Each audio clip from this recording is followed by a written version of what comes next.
We traveled by the underground to Aldersgate, and a short walk brought us to Saxe-Coburg Square, the setting of the peculiar story we had heard that morning. It was a small, shabby, genteel area where 4 rows of dingy 2-storied brick houses faced a small, railed-in enclosure, featuring a lawn of weedy grass and a few clumps of faded laurel bushes, struggling against a smoke-filled, unfriendly atmosphere. 3 gilt balls and a brown board with Jabez Wilson in white letters on a corner house indicated where our red-headed client conducted his business. Sherlock Holmes paused before it, tilting his head as he examined it, his eyes shining between puckered lids. He then walked slowly up the street, down to the corner, still scrutinizing the houses intently. Finally he returned to the pawnbroker's, and after vigorously thumping his stick on the pavement 2 or 3 times, he approached the door and knocked. A bright-looking, clean-shaven young fellow instantly opened it and invited him in turn. Holmes thanked him politely, stating he only wished to inquire about the way to the Strand. The assistant promptly instructed him to take the 3rd right, then the 4th left, before closing the door. Holmes commented on the assistant's intelligence as we walked away, declaring him the 4th smartest man in London, and considering him daring enough to possibly be the 3rd. He mentioned having some prior knowledge of him. I had observed that Mr. Wilson's assistant played a significant role in the mystery of the Red-Headed League, suspecting Holmes had inquired about directions simply to observe him. Holmes clarified it was not the assistant he was interested in, but rather the knees of his trousers. When asked what he saw, Holmes replied it was what he expected. Upon questioning why he beat the pavement, Holmes reminded me it was a time for observation, not conversation, as we were in enemy territory and needed to explore the areas behind Saxe-Coburg Square. The street we entered as we turned from Saxe-Coburg Square was vastly different, akin to the front and back of a picture. It was a major artery for city traffic, with a double tide of commerce flowing in and out, and the footpaths bustling with pedestrians. The fine shops and stately business premises seemed worlds apart from the faded and stagnant square we had just left. Holmes stood at the corner, surveying the line of buildings, expressing a desire to memorize their order, which was a hobby of his, to know London thoroughly. He noted the tobacconist Mortimer's, the little newspaper shop, the Coburg branch of the City and Suburban Bank, the vegetarian restaurant, and McFarlane's carriage building depot, remarking that this brought them to the next block. He then suggested it was time for some leisure, proposing a sandwich and a cup of coffee, followed by a visit to Violin Land for some harmony, free from conundrums involving red-headed clients. Holmes was an enthusiastic musician, a capable performer, and a composer of merit. All afternoon he sat in the stalls in perfect happiness, waving his long fingers in time to the music, his face gently smiling, and his eyes languid and dreamy, as different from Holmes the detective as could be imagined. His nature swung between extreme languor and devouring energy, and he was most formidable after lounging amid his improvisations and rare books, when the lust for the chase would arise, and his reasoning would reach intuitive levels, impressing those unfamiliar with his methods. Watching him that afternoon, I sensed that an evil time awaited those he pursued. Holmes remarked that I probably wanted to go home, and I agreed it would be wise. He mentioned having business that would take several hours, noting the seriousness of the Coburg Square matter.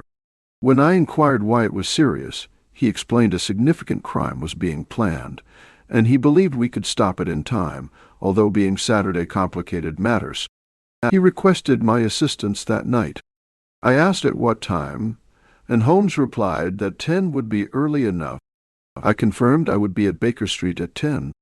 Holmes warned there might be some danger, advising me to bring my army revolver, then waved his hand, turned, and disappeared into the crowd. I often felt dense compared to Holmes, as I saw and heard the same things yet remained confused, while he understood everything clearly. As I drove home to Kensington, I pondered the entire affair, from the red-headed copier's story to our visit to Saxe-Coburg Square and Holmes's ominous parting words. I wondered about our nocturnal expedition and why I should go armed, suspecting the pawnbroker's assistant played a deep game. Unable to solve it, I set it aside until the night would reveal more. At 9:15, I left home, crossed the park, and made my way to Baker Street, where 2 hansoms stood. As I entered, I heard voices upstairs. In Holmes's room, I found him conversing with 2 men, one being Peter Jones, the police agent, and the other a long, thin, sad-faced man in a shiny hat and respectable frock coat. Holmes announced our party was complete, introducing me to Mr. Jones of Scotland Yard and Mr. Merryweather, our companion for the night's adventure. Jones remarked on Holmes's ability to start a chase, stating he needed an old dog to help him run it down. Mr. Merryweather gloomily hoped it was not a wild goose chase. Jones assured him of Holmes's capabilities, though finding his methods theoretical and fantastic. He acknowledged Holmes's potential as a detective, citing past successes. Mr. Merryweather, deferring to Jones's opinion, lamented missing his rubber for the first time in 27 years. Holmes suggested Mr. Merryweather would play for higher stakes that night, with a £30,000 sterling for him and a fugitive for Jones. Jones identified the fugitive as John Clay, a young but top-tier criminal, whose background included a royal duke for a grandfather and education at Eton and Oxford. He marveled at Clay's cunning and elusive nature, having pursued him for years unsuccessfully. Holmes expressed hope to introduce Jones to Clay that night, having dealt with him before and agreeing on his notoriety.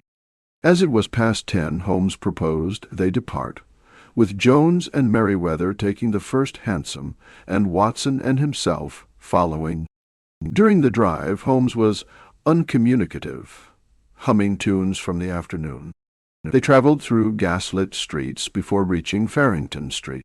Holmes noted they were close, explaining Merryweather's personal interest as a bank director and the wisdom of including Jones for his bravery and tenacity, despite his professional shortcomings.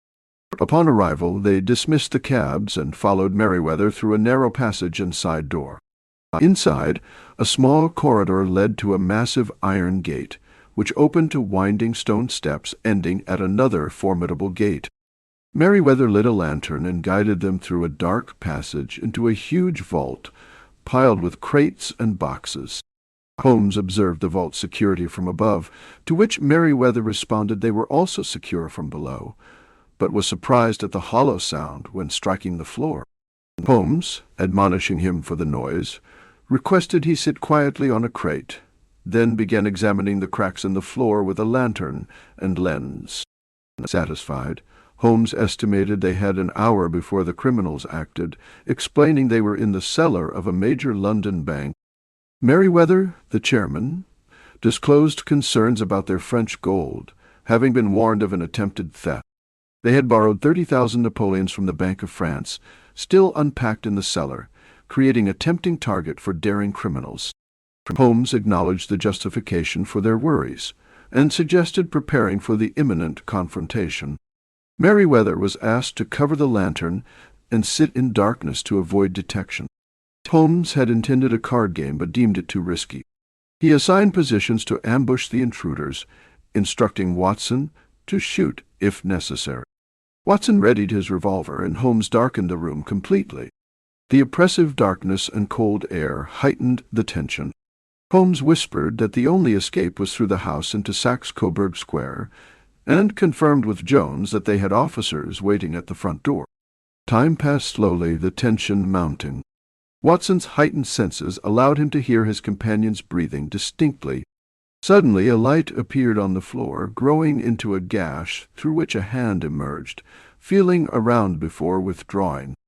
The stone slid aside, revealing a lantern's light and a clean-cut face peering out, followed by a red-haired accomplice. The first man whispered it was all clear, asking for the chisel and bags, when Holmes sprang out, seizing him by the collar. The other man attempted to escape, but Jones grabbed at his coat. Holmes disarmed the man with a blow to his wrist. Holmes informed John Clay there was no chance of escape. Clay coolly acknowledged the situation, confident his partner had escaped, though Holmes assured him there were officers at the door. Clay complimented Holmes on the thoroughness of his plan, and Holmes returned the compliment regarding the cleverness of the red-headed scheme. Jones, restraining Clay, sarcastically addressed him with mock respect, leading him upstairs.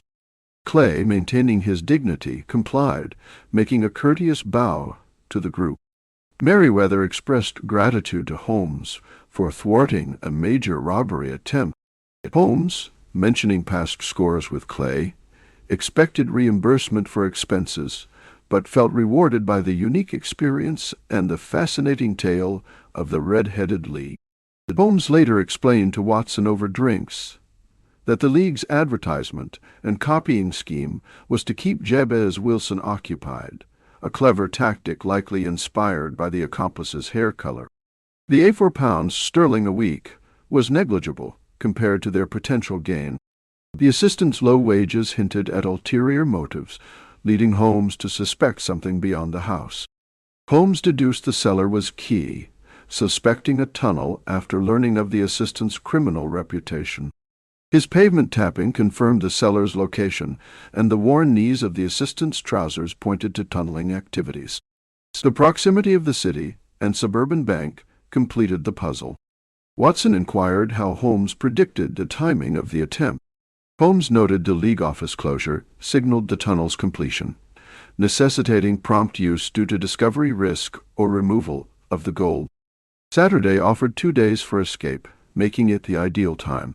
Holmes's deductions impressed Watson, who praised the logical sequence of reasoning. Holmes, finding it a diversion from boredom, acknowledged its usefulness, quoting Flaubert on the importance of work over the individual.